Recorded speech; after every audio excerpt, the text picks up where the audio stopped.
Video kali ini saya akan membahas tentang fenomena pinjaman online yang saat ini masih berkeliaran dan banyak banget keluhan-keluhan tentang cara penagihannya, kemudian bunga yang terlalu tinggi, dan banyak hal-hal yang dinilai dapat merugikan masyarakat. Nah, kenapa kok pinjol-pinjol seperti ini masih terus beroperasi dan masih bisa terus ada, padahal banyak sekali aturan-aturan yang katanya dilanggar, seperti tidak boleh menagih setelah 90 hari. Nyatanya banyak yang masih ditagih. Ya, tidak boleh menghubungi selain kontak darurat. Nyatanya banyak yang mengeluh kalau teman-teman mereka dihubungi padahal tidak didaftarkan di kontak darurat. Nah, kemarin saya iseng-iseng baca berita di CNBC ya teman-teman. Ternyata fintech termasuk salah satunya pinjol, pay later, dan lain sebagainya ternyata memberikan sumbangan 73 miliar dalam 1 bulan berupa pajak kepada Kementerian Keuangan ya. Jadi pemasukan negara ini disumbang 73 miliar lebih oleh aplikasi-aplikasi fintech seperti pinjol, pay later, investasi, dan lain sebagainya. Itu hanya pajaknya aja ya teman-teman ya. Negara menerima 73 miliar teman-teman. Ini merupakan angka yang sangat besar. Hanya dari pajak saja dalam waktu 1 bulan bisa mendapatkan seperti itu teman-teman ya. Nah, di sini diinformasikan ya, dilansir dari CNBC, Kementerian Keuangan mencatat pemberlakuan pajak finansial teknologi alias fintech diterapkan pada Mei 2022. Dalam waktu kurun 1 bulan, negara sudah mengantongi 73,8 miliar.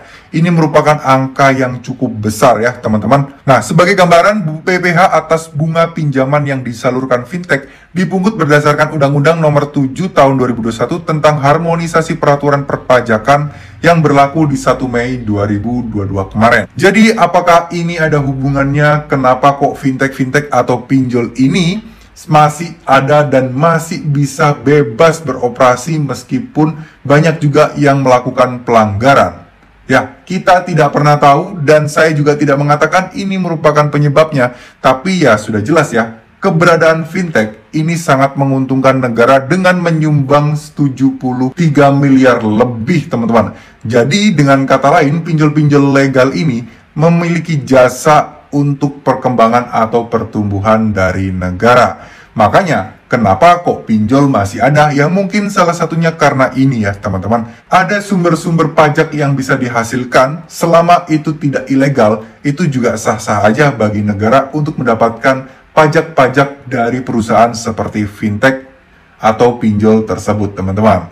Nah, dengan nilai penghasilan atau nilai pajak sebesar ini, ya nggak bisa dipungkiri lah ya. Ini termasuk salah satu jasa pinjol-pinjol tersebut, di mana 73 miliar ini itu pastinya terdapat uang masyarakat kecil yang terlilit oleh hutang dari bunga atau pajak pinjaman tersebut. Kenapa kita bisa bilang seperti itu? Karena di sini tertulis ya teman-teman ya, pajak dari bunga pinjaman yang diterima. Jadi otomatis misal kalian bayar bunga 100.000, ya itu ada hitungan pajaknya tersendiri yang harus disumbangkan kepada negara. Jadi dari semua banyaknya fintech yang ada di Indonesia, total itu sudah bisa mengantongi 73 miliar. Ya memang sih, tidak hanya aplikasi pinjol aja, ada banyak aplikasi-aplikasi keuangan yang lain. Tetapi yang jelas aplikasi pinjol juga turut andil di dalamnya teman-teman. Semoga aja Dewan Komisaris OJK yang baru dilantik ini, itu mereka bisa berkontribusi, lebih menegakkan aturan lagi, dan lebih memberikan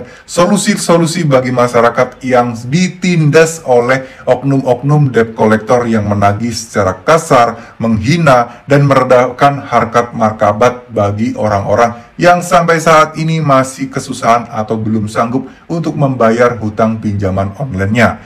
Semoga harapan saya, doa saya, semoga teman-teman juga ikut berdoa yang menonton ini. Semoga semuanya yang saat ini sedang mengalami gagal bayar, telat bayar, dan bermasalah dengan pinjaman online, segera terbebas hutangnya, segera mempunyai banyak rezeki, dan bisa menutup semua akun-akun pinjolnya, dan mulai hidup lebih tenang lagi.